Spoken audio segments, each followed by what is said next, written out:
So how does it work? Well, first, there's a pre-test interview that one must partake in.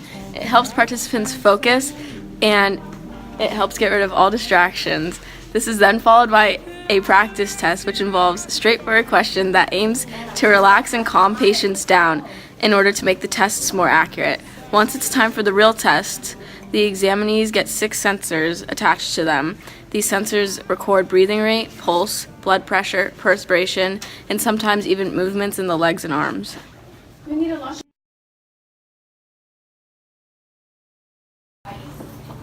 know, there are a multitude of ways how to cheat on a polygraph test. One way you could cheat is to bite your tongue. Another way is you just maintain a steady breathing pace. So just breathe in, breathe out. A third way how to cheat is to really try to maintain a steady heart rate also. So try to relax. And the last way, and probably the best advice I can give you, is try to believe your own lies.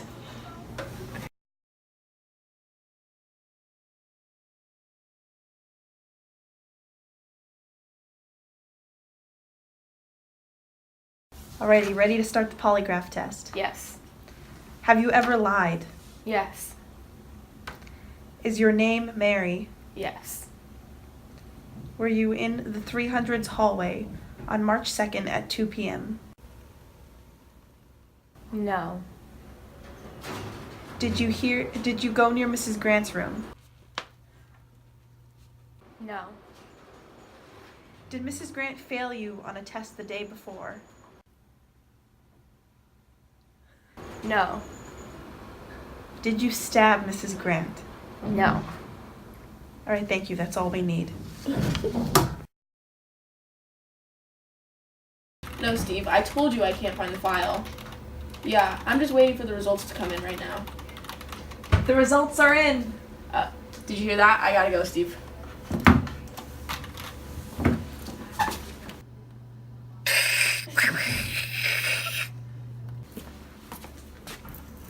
Beep. Beep. Beep. Beep.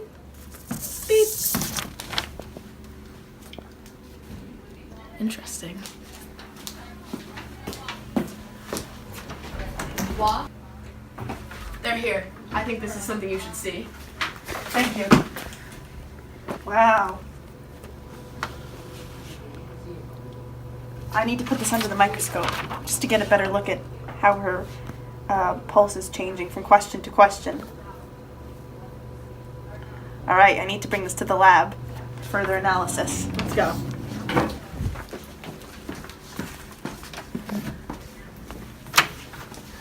Here are the results for Mary Leiden's breathing rate. So let's just label it to make sure that we're not looking at her pulse or her circulation levels.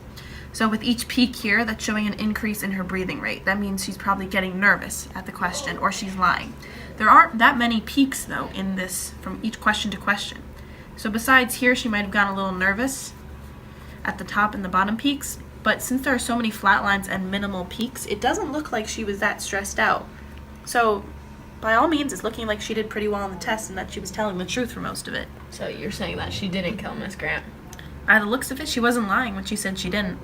So therefore, this is going towards her innocence because there's not that many changes in her breathing rate from the original questions, just asking her name, the basic questions no one would lie to, and then asking, did she kill Miss Grant? Which one would suspect the killer would actually lie to. So I think we can present this to the court now. Perfect.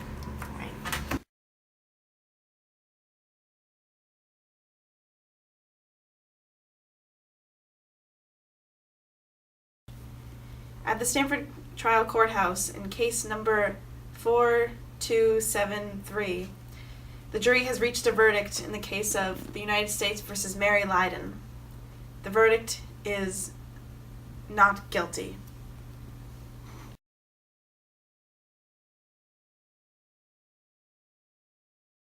Hey you were a jury member?